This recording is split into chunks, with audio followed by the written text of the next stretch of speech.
Hello बच्चों, मैं हूं देवेंद्र दास और आप हैं मेरे साथ जय कोचिंग क्लासेस में नीट की तैयारी के लिए। आज हम इस चैप्टर का पोस्टमार्टम करने वाले हैं जिसका नाम है ठोस अवस्था यानी सॉलिड स्टेट। देखो बच्चों, ये जो क्लासेस जो है आप लोग के लिए प्रोवाइड की जा रही है, स्पेशली नीट के लिए तैयारी की जा रही है। नीट साथ ही साथ आप इस क्लास को ले सकते हैं जेईई के नीट के लिए, साथ ही साथ आप जेईई की तैयारी कर रहे हैं उसके लिए भी ये क्लास आप लोग के लिए काम आएगा बच्चों। और साथ ही साथ आप अगर 12th बोर्ड का एग्जाम की तैयारी कर रहे हो उसके लिए भी ये क्लास है। तो जुड़े रहिए मेरे साथ और ये चैप्टर हम स्टार्ट करते हैं बच्चों।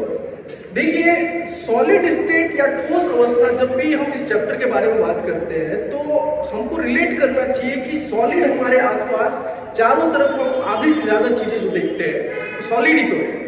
ठोस अवस्था में अगर हम इस पेन से लिख पा रहे हैं यहाँ पे, तो ये पेन किससे बना है? ये पेन भी सॉलिड है, ठोस है। चारों तरफ हम देखते हैं, टेबल कुर्सी जो भी चीज आप देखते हैं अपने आसपास, अधिकांश चीजें हमको ठोस अवस्था में मिलता है। ये जो बोर्ड है, इसके बोर्ड के अंदर बहुत सारे चिप्स वगैरह लगे होंगे, सेमीकंडक्टर्स लगे होंगे, ये सब अर्धचालक जिसको हम हिंदी में बोलते हैं, ये सब सॉलिड अवस्था में होता है, ठोस अवस्था में। तो इसका रसायन, इसके रसायन का अध्ययन करना हमारे लिए बहुत इंपॉर्टेंट है। हम जब कोई भी चैप्टर हम पढ़ते हैं बच्चों, तो उस चैप्टर का इंपॉर्टेंस क्या है, जब हम ये इस चीज से रिलेट करते हैं तो वो चैप्टर हमको पढ़ने में बहुत मजा आता है। तो बने रहिए मेरे साथ और इस क्लास को पूरे ध्यान से आप देखिएगा। चलिए स्टार्ट करते हैं। सॉलिड स्टेट में हम सीधे हम सॉलिड में नहीं जाएंगे, हम पहले सॉलिड से पहले हम समझेंगे ठोस अवस्था से पहले हम पदार्थ या द्रव्य के बारे में समझेंगे बच्चों। पदार्थ, द्रव्य, एक शब्द होता है बच्चों द्रव। द्रव का मतलब होता है लिक्विड। जब हम शब्दों का चयन कर रहे हैं तो बड़े ध्यान से करना चाहिए। द्रव्य या पदार्थ, इंग्लिश में इसको बोलते हैं बच्चों मैटर। मैटर क्या चीज है? हर वो वस्तु जिसका द्रव्यमान हो और कुछ स्थान घेरती है।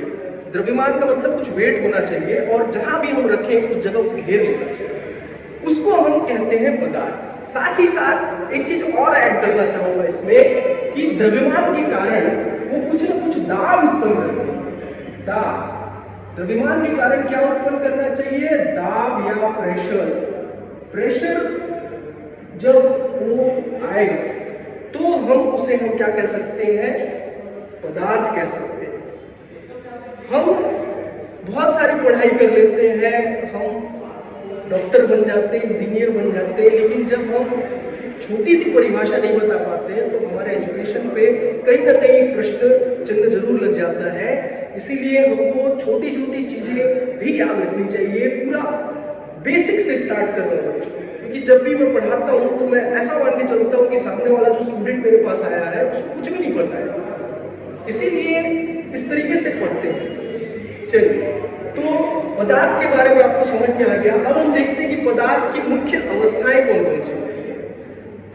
पदार्थ की यूं तो बहुत सारी अवस्थाएं होती है, लेकिन हम यहाँ पर कुछ मुख्य अवस्थाओं के बारे में ही बात करेंगे। सबसे पहले आप देख रहे हैं बच्चों कि पदार्थ की मुख्य अवस्थाओं में सबसे पहला जो अवस्था है वो है ठोस अवस्था। ठोस, जिसको हम सॉलिड कहते हैं, सॉलिड। दूसरा जो अवस्था दिख रहा है वो है द्रव अवस्था। द्रव यानी लिक्विड, जिसकी बात मैंने पहले कही थी कि द्रव अलग है और द्रव्य अलग है। द्रव्य का मतलब पदार्थ होता है, द्रव का मतलब होता है लिक्विड। तीसरा जो अवस्था है वो है गैस और चौथा अवस्था है प्लाज्मा। इंटरेस्टिंग है ये अवस्था भी, इसीलिए मैंने इसको यहाँ पे ऐड किया है, प्लाज्मा। ठीक है, आप डायग्राम में देख पा रहे हैं कि ठोस, द्रव और गैस, इसमें डायग्राम बना हुआ है। पहले हम समझते हैं कि ठोस, द्रव और गैस क्या है। देखिए कि जब हम इन तीन अवस्थाओं के बारे में बात करते हैं, अवस्था मतलब स्टेट इंग्लिश में, ठीक, तो क्या ऐसा इनमें अंतर है जिनके कारण उनकी अवस्थाओं में बदलाव आता है? सॉलिड में ऐसा क्या है, लिक्विड में ऐसा क्या है, गैस में ऐसा क्या है, प्लाज्मा में ऐसा क्या है? तो सबसे पहले हम देखें तो एक बात आप हमेशा याद रखना कि दुनिया की जितनी भी चीजें हैं, जितने भी पदार्थ हैं, जितने भी प्रकार के कंपाउंड है, यौगिक है, तत्व है, वो सब बनते किससे? आप जब इसका जवाब खोजने का तलाश करोगे तो आपको जवाब मिलेगा कि वो किससे बनते हैं, परमाणु यानी एटम से। किससे बनते हैं, एटम। या तो आप बोल सकते हो अणु, है ना, या तो आप बोल सकते हो आयन। जब कणों की बात होती है तो इन तीन चीजों के बारे में ही हम बात करते हैं। तो अगर हम ठोस की बात करें तो ठोस का आप ये डायग्राम देख रहे होंगे कि इसके जो ये गोल गोल ये जो दिख रहे हैं ये मॉलिक्यूल्स, असल में इसके एटम्स है, इसके परमाणु। तो इसके जो परमाणु है, इसके जो कण है वो बहुत ज्यादा पास पास में होते हैं। अगर हम डायग्राम के थ्रू बनाए तो ये बहुत ज्यादा पास पास में, बीच में गैप है ही, इसीलिए बहुत क्या होते हैं, ठोस होते हैं। जब हम द्रव की बात करते हैं तो द्रव में क्या होता है, इसके जो परमाणु है या एटम्स है वो क्या होते हैं, थोड़े से दूर दूर होते हैं, थोड़ा इनके बीच में गैप नजर आएगा, इसलिए लिक्विड फॉर्म है।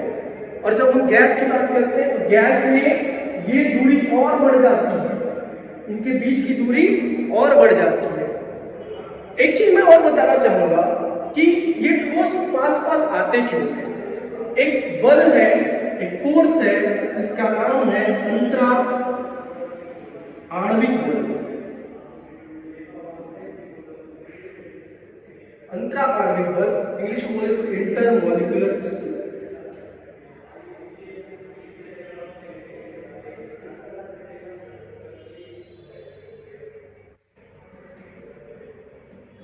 इंटरमॉलिक्यूलर फोर्स, ठीक, इसी बल के कारण ये आपस में जुड़े हुए दिखाई देते हैं। और जब ये बल कमजोर होते जाता है, जब ये फोर्स कमजोर होते जाता है तो क्या होते जाते हैं, दूर दूर होते जाते हैं। तो गैस की बात करें तो गैस में एकदम दूर दूर में रहेंगे, ठीक है। तो ये अवस्थाओं में बदलाव कैसे आता है, इसको भी हमको समझना चाहिए। यहाँ पे भी वही डायग्राम है, ज्यादा अच्छे से इसमें समझ में आएगा, ठीक है।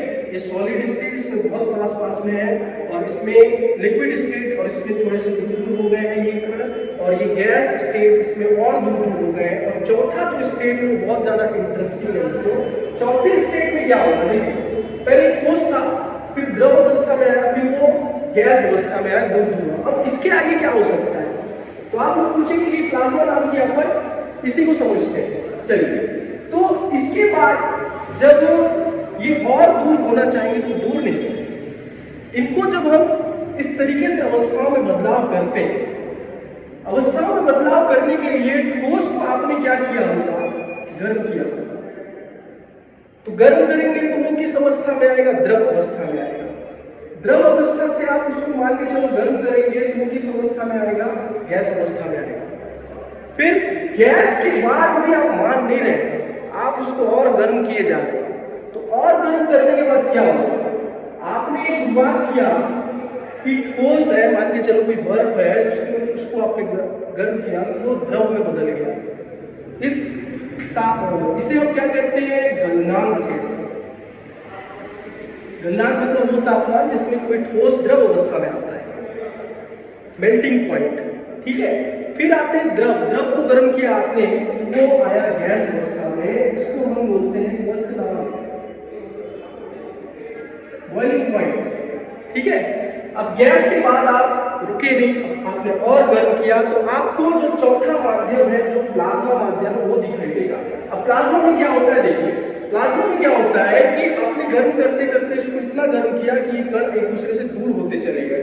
अब दूर होने के बाद एक स्टेज ऐसा आएगा जब इसके कणों से, यानी इसके परमाणुओं से जो इलेक्ट्रॉन्स है वो बाहर निकलने चालू हो जाएंगे। मतलब उछल उछल के ये इलेक्ट्रॉन्स कणों से बाहर निकल पाएंगे, ये इलेक्ट्रॉन्स उछल उछल के कणों से बाहर निकल पाएंगे।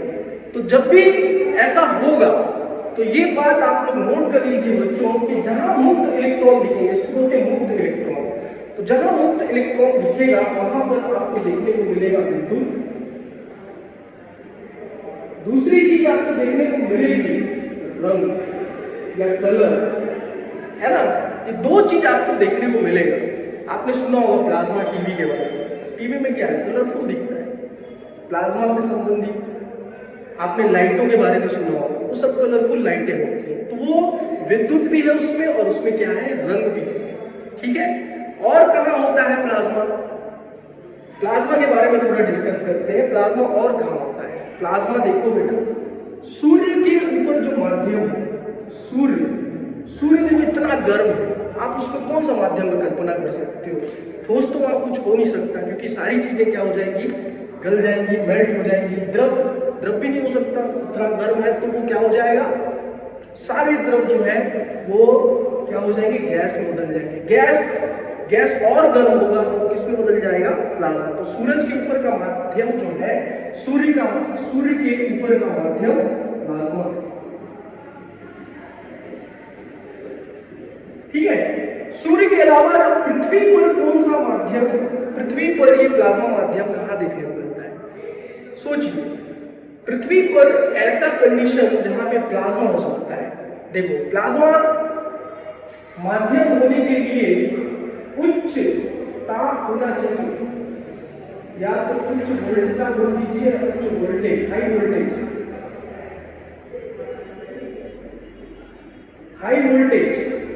वोल्टेज होना चाहिए। तो ऐसी स्थिति तब निर्मित होती है जब आप क्या करेंगे, बहुत ज्यादा गर्म करेंगे। तो आपने बादलों को टकराते हुए देखा होगा, बादल जब टकराते हैं तो बहुत ज्यादा तापमान उत्पन्न होता है। बादल के आसपास क्या होता है, गैस होता है, हवा होती है। तो वहां पर जो माध्यम उत्पन्न हो जाता है वो हाई वोल्टेज के कारण, उच्च ताप के कारण वहां पर क्या देखने को मिलता है, प्लाज्मा माध्यम। बादल गरजता है तो बिजली चमकती है, तो आपको दो चीजें देखने को मिलती है, विद्युत और रंग। एक तेज रोशनी दिखाई देती है जो नीचे जमीन तक आते हुए दिखती है। साथ ही साथ आप इसको देख सकते हैं कई सारी ट्यूबलाइट्स में भी प्लाज्मा माध्यम होता है। ट्यूबलाइट्स के अंदर अगर बात करें तो उसके अंदर एक गैस भरी होती है, जो अक्रिय गैस नियॉन भरी होती है। तो उनके बीच में हाई वोल्टेज उत्पन्न किया जाता है, जिसके कारण से वो क्या देखने को मिलता है, आपको ये माध्यम वहां पे देखने को मिलता है। तो ट्यूबलाइट्स, प्लाज्मा टीवी की बात की आपने, मैंने प्लाज्मा टीवी, उसमें भी ये माध्यम देखने को मिलता है। ठीक है। तो ये था ठोस, द्रव और गैस, और चौथा माध्यम है प्लाज्मा। ठीक है, चलिए आगे बढ़ते हैं।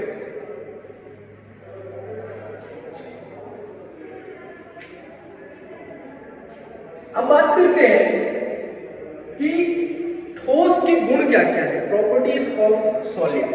ठीक है, चलिए एक एक करके हम समझते हैं कि सबसे पहले तो हम लोगों ने एक बल के बारे में पढ़ा, ये है अंतराण्विक बल, इंटरमॉलिक्यूलर फोर्स, है ना। तो ये अंतराण्विक बल जो है ये ठोस में बहुत उच्च होता है, बहुत ज्यादा होता है, इसीलिए ठोस के कण बहुत ही ज्यादा पास में होते हैं। तो अंतराण्विक बल क्या होता है, उच्च होता है, इसी कारण से ये आपस में खींचे चले जाते हैं और एकदम पास होते हैं। दूसरा है अंतराण्विक दूरी, ये दो शब्द है बच्चों, इसको बड़े ध्यान से समझना।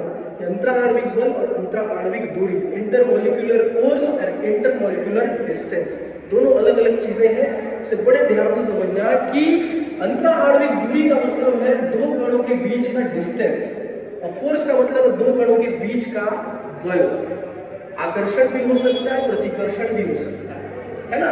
तो ठोसों में अंतराण्विक बल उच्च होता है और अंतराण्विक दूरी क्या होती है, बहुत ही निम्न होती है, पास होते हैं। ठीक है, पास होते हैं।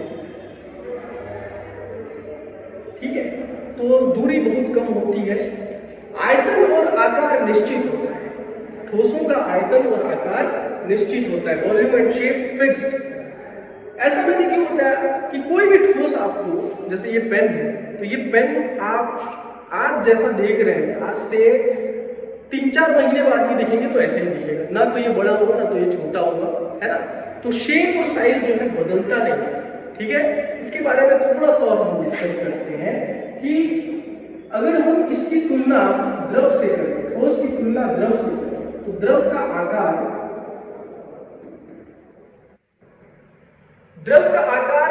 निश्चित नहीं होता, वो अनिश्चित होता है। ध्यान रखिए, द्रव का आकार निश्चित नहीं होता है, कौन सा द्रव होता है। ठीक है, आप पानी को या दूध, हो सकता है आपके घर दूध आता हो तो आपने देखा होगा, दूध को आप ग्लास में डालते हो तो ग्लास का शेप ले लेता है, आप किसी और बर्तन में डालते हो तो उसका शेप ले लेता है।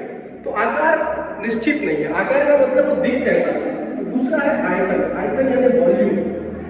वॉल्यूम जो है बच्चों, वॉल्यूम का मतलब होता है कि वो जगह कितना घेरता है। तो वॉल्यूम भी द्रव का क्या होता है, निश्चित होता है। तो आकार अनिश्चित है और वॉल्यूम जो है, आयतन जो है, इसका निश्चित होता है। ठीक है। और अगर हम इसकी तुलना गैस से करें, गैस में क्या होता है, गैस का आकार और आयतन दोनों ही अनिश्चित होता है। इस बात को भी ध्यान में रखना है।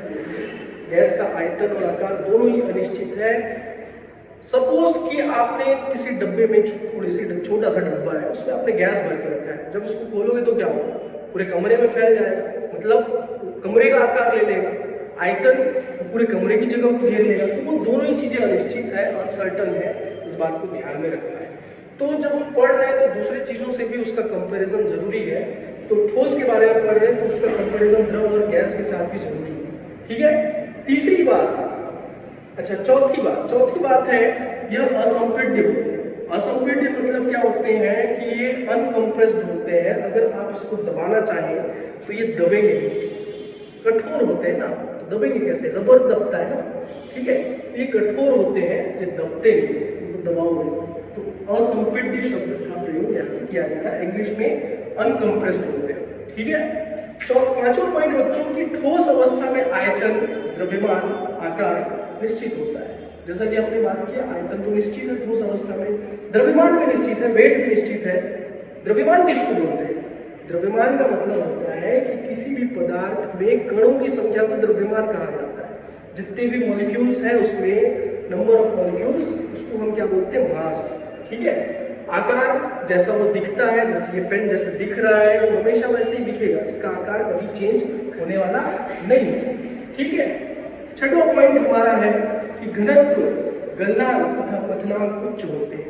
घनत्व means density, melting point and boiling point. ये भी क्या होता है, बहुत ज्यादा हाई होता है, उच्च होता है, बहुत ज्यादा टेम्परेचर की जरूरत पड़ती है। ठीक है। चलिए अब आगे बढ़ते हैं। अब देखते हैं स्टूडेंट्स कि ठोसों का वर्गीकरण किस तरीके से किया गया है। वर्गीकरण का मतलब होता है बच्चों कि बांटना, किस तरीके से ठोसों को बांटा गया है। ठीक है। जब भी हम किसी चीज को बांटते हैं, क्लासिफिकेशन करते हैं, तो अपने दिमाग में एक क्वेश्चन जरूर लाना कि किस बेस पे बांटा गया है, इसका बेस क्या है, वर्गीकरण करने का आधार क्या है। हम ये देखते हैं कि दुनिया में बहुत सारे प्रकार के वर्गीकरण होते हैं। जैसे इंसानों की बात करें, इंसानों में भी बांटे हैं, है ना, मेल और फीमेल के रूप में बांट दिया गया है। स्कूल में भी हम क्लासेस को डिवाइड करते हैं, स्कूल में बांटते हैं, तो क्लास अलग अलग क्लास हम बांटते हैं। ठीक है। उसके बांटने का भी एक रीजन होता है, उसके पीछे भी एक आधार होता है कि सभी का उम्र अलग अलग होता है, उसके उम्र के हिसाब से सबको अलग अलग क्लासेस जो है बताया जाता है। तो इसके लिए भी ठोसों के वर्गीकरण के पीछे भी क्या बेस है, तो ठोसों के वर्गीकरण के लिए जो बेस बनाया गया है वो है बच्चों ज्यामिति।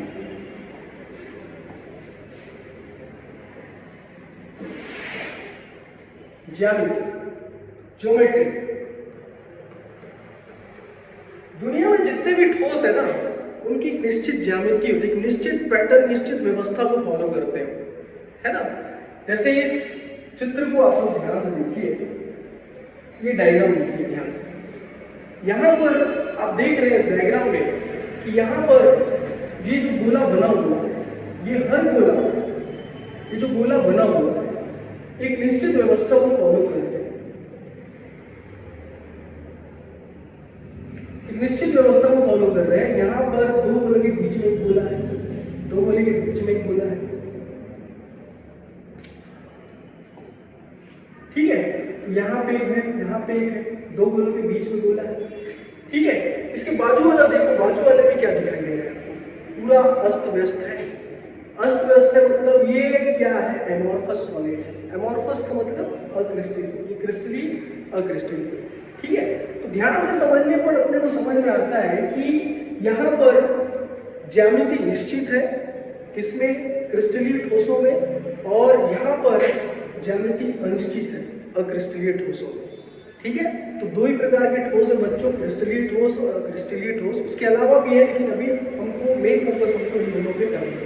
ठीक है, चलिए नेक्स्ट देखते हैं। नेक्स्ट है कि गलनांक। ठीक है, एक चीज मैं और बताना चाहूंगा, अगर ये चीज नहीं समझ में आया आपको कि यहाँ पर क्या होगा, इसके एग्जाम्पल से आप समझ सकते हो। जैसे अपन NaCl की बात करते हैं, NaCl नमक, नमक का जब अपन क्रिस्टल बनाते हैं तो कैसे बनाते हैं, ध्यान से समझिए। नमक का फॉर्मूला होता है NaCl, आप जानते हैं, तो Na+Cl-, Na+Cl-, ठीक है। तो इसी तरीके से इसको बनाया गया है, ठीक, इसी तरीके से बनते हैं ये। जब आप डायग्राम बनाए तो बिल्कुल इसी तरीके से बनाए कि एक Na और एक Cl होना चाहिए, ठीक है। अब जब आप इसको ध्यान से देखेंगे तो आपको क्या दिखाई देगा, ध्यान से जब आप इसको देखते हैं तो क्या दिखाई देता है, देखिए। अगर आप इसको ध्यान से ऑब्जर्व कर रहे होंगे तो एक Na के चारों तरफ आपको क्या दिखाई दे रहा है, Cl दिखाई दे रहा है। एक निश्चित व्यवस्था, एक पैटर्न है, ठीक है। हर Cl के चारों तरफ आपको क्या दिखाई दे रहा है, Cl को अगर देखोगे तो Cl के चारों तरफ आपको क्या दिखाई देंगे, Na, सोडियम दिखाई देगा, है ना। तो ये निश्चित व्यवस्था को फॉलो करते हुए ये लंबा ये व्यवस्था जो है चलता है, इसको हम बोलते हैं क्रिस्टलीय ठोस, क्रिस्टलाइन सॉलिड, ठीक है। और एग्जांपल आपको समझना है तो बहुत सारे इसके एग्जांपल हैं, ठीक है। अगर आप असेंबली स्कूल में जाते होंगे तो लाइनें जो लगती है वो क्लास वाइज लगती है। लाइनों में भी आप देखोगे तो छोटी हाइट के सामने रहते हैं, बड़ी हाइट के पीछे रहते हैं, एक निश्चित व्यवस्था है। लेकिन जब असेंबली के बाद जब रिसेस हो जाती है तो क्या होता है, सब बिखर जाते हैं इधर उधर, सब इधर उधर चले जाते हैं। तो वो क्या है, वो है एमॉर्फस हो गए, बिखरे हुए पूरे, ठीक है। ध्यान से समझ में आ गया, चलिए आगे बढ़ते हैं। देखिए इनके गलनांक, गलनांक की बात करें तो क्रिस्टलीय ठोस या क्रिस्टलाइन सॉलिड के गलनांक क्या होते हैं, फिक्स्ड होते हैं, फिक्स्ड। और इनका क्या होता है, कोई फिक्स नहीं है, ये अनसर्टेन, अनिश्चित है। इनके गलनांक निश्चित नहीं होते। जैसे अगर हम बात करें इनके गलनांक की बात करें, क्रिस्टलाइन सॉलिड की बात करें तो इनके गलनांक जैसे मान के चलो 50 डिग्री सेल्सियस पे ये क्या हो गया, फिगर। लेकिन अक्रिस्टलीय ठोस की बात करें तो ये एक रेंज को फॉलो करते हैं, 50, जैसे 50 से 55 के बीच में पिघलेगा, है ना, कोई तय नहीं है, अनिश्चित है। अगर हम एक एग्जांपल लेके चले तो ज्यादा अच्छा रहेगा। आप क्रिस्टलीय ठोस की बात करें तो आप NaCl की कल्पना कर ले, और इसकी बात करें तो एक रबर जो होता है वो अक्रिस्टलीय है, ठीक है। तो रबर की बात, तो रबर को आप जलाना चालू करोगे या कोई टायर को जलाना चालू करोगे तो टायर एक निश्चित तापमान पे नहीं पिघलेगा, कुछ भाग पिघलेगा, कुछ भाग जल जाएगा, कुछ भाग बन के उड़ जाएगा, है ना। तो इस तरीके से होता है। लेकिन क्रिस्टलीय ठोस में एकदम फिक्स है, 50 डिग्री सेल्सियस में पिघलना है, मतलब 50 डिग्री सेल्सियस में ही पिघलेगा, ठीक। थर्ड पॉइंट है विदलन। विदलन मतलब क्लीवेज प्रॉपर्टी। विदलन का सिंपल मतलब होता है काटना, ठीक है, काटना। जब भी आप क्रिस्टलीय ठोसों को किसी धारदार हथियार से काटोगे तो काटने के बाद आपको एकदम चिकनी सतह मिलेगी, प्लेन कटिंग सरफेस मिलेगा, ठीक है। जैसे पनीर को जब आप काटते हैं तो एकदम चिकना सतह आपको मिलता है, सरफेस एकदम क्लीन होता है, प्लेन होता है, ठीक है। लेकिन जब आप अक्रिस्टलीय ठोस को काटते हैं तो काटने पर क्या होगा कि एकदम रफ कटिंग सरफेस मिलेगा, खुरदुरी सतह मिलेगी, ठीक है। चलिए नेक्स्ट, नेचर, प्रकृति क्या है, यही रियल ठोस है, वास्तविक ठोस है ना, क्योंकि ये ठोस जैसे नहीं है, ये ठोस ही है। जबकि इनकी बात करें क्रिस्टलीय ठोसों की, रबर की बात करोगे तो रबर कोई ठोस थोड़ी ना है, कांच को एकदम ठोस थोड़ी ना है, दिखता ठोस है लेकिन ठोस होता नहीं है। कांच को नीचे गिराओ तो टूट जाता है, रबर जो है उसको दबाओ दब जाता है ना। तो ये आभासी ठोस है, अनरियल सॉलिड्स, ठीक। चलिए पांचवा पॉइंट है अपना संपीड्यता। संपीड्यता का मतलब होता है कंप्रेस प्रॉपर्टी, ठीक है, कि वो दबाने से दबते हैं कि नहीं, ठीक। तो अगर आप क्रिस्टलीन ठोसों के बारे में बात करोगे तो क्रिस्टलीन ठोस दबाव तो नहीं दबते, अनकंप्रेस्ड होते, आप कितना भी दबाने का प्रयास करो, ठीक है। जबकि हम क्रिस्टलीन ठोस यानी एमॉर्फस सॉलिड की बात करें तो वो कुछ हद तक संपीड्य होते हैं, कुछ हद तक आप उसको दबाओगे तो दब जाते हैं, यानी कंप्रेस्ड होते हैं, ठीक है। जैसे रबर एग्जाम्पल के साथ आप पढ़ेंगे, रबर को आप दिमाग में लाएंगे तो आपको सारे पॉइंट्स क्लियर हो जाएंगे, ठीक है। चलिए फिर देखते हैं सिस्टम यानी व्यवस्था। व्यवस्था की अगर हम बात करें तो इनमें दीर्घ परासी कणों की व्यवस्था है, arrangement of particles in gallery. गलत हो गया, चलिए दीर्घ परासी व्यवस्था। फिर दूसरा है, इसमें आप क्रिस्टलीन ठोस को देखेंगे तो यहाँ पे arrangement of small scale particles होता है। इसको मैं समझाता हूँ, ये थोड़ा सा समझने में आपको मुश्किल कर सकता है। अगले स्लाइड में देखते हैं अपन कि यहाँ पे आप देख रहे हो कि यहाँ पे हर गोला एक निश्चित व्यवस्था को फॉलो कर रहा है, यहाँ पर पूरा बिखरा हुआ है ना। तो दीर्घपरासी व्यवस्था का मतलब क्या होता है? दीर्घपरासी व्यवस्था का मतलब है, जैसे आप इस एग्जाम्पल में समझ सकते हैं कि एक गोला और एक डॉट, ठीक है।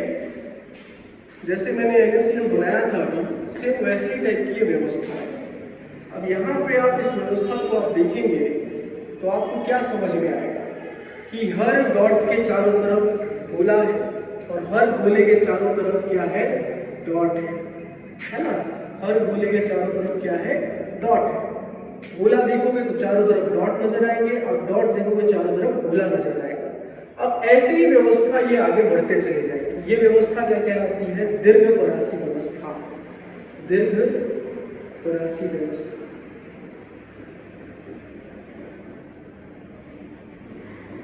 परास शब्द जहां आता है तो रेंज को बताए, ठीक है। अगर इसी के हिसाब से हम एमॉर्फस सॉलिड को बताएं तो एमॉर्फस सॉलिड को बताएंगे तो कहीं भी डॉट, कहीं भी गोला, कहीं भी डॉट, कहीं भी गोला, पूरा जो है रिसेस वाला सिस्टम है जहाँ पे हर बच्चे इधर उधर भाग रहे हैं, दौड़ रहे हैं, कोई निश्चित व्यवस्था है ही, ठीक है। तो ये एमॉर्फस सॉलिड में जो व्यवस्था है वो लघु परासी टाइप की व्यवस्था है, ठीक। तो ये व्यवस्था से संबंधित बात थी। अब आप आगे देखिए, आगे है शीतलन वक्र। शीतलन वक्र बच्चों इसको पढ़ाने के लिए और एक क्लास लगेगा, ये थोड़ा सा लंबा टॉपिक है, इसके लिए दो टॉपिक आपको छूट जाएगा, शीतलन वक्र और दैशिकता, ठीक है। इसको समझना है तो थोड़ा एक समय लगेगा, अभी फिलहाल समय नहीं है। तो कैसा लगा है आपको क्लास जरूर बताइएगा और जय कोचिंग क्लास में बिल्कुल जुड़िएगा। आपकी पढ़ाई बहुत अच्छे से कराएंगे हम लोग, पूरे कॉन्सेप्ट के साथ कराएंगे और निश्चित ही हमारे साथ ऐसी टीम जुड़ी हुई है जो जगदलपुर में पहली बार इस तरीके की टीम है जो आपको इस तरीके की व्यवस्था देती है और इस तरीके का कॉन्सेप्ट आप लोग को क्लियर कराने का। ठीक है, फिर हम मिलते हैं कल की क्लास में और इसी तरीके की क्लासेस आपको मिलते रहेंगे। Thank you.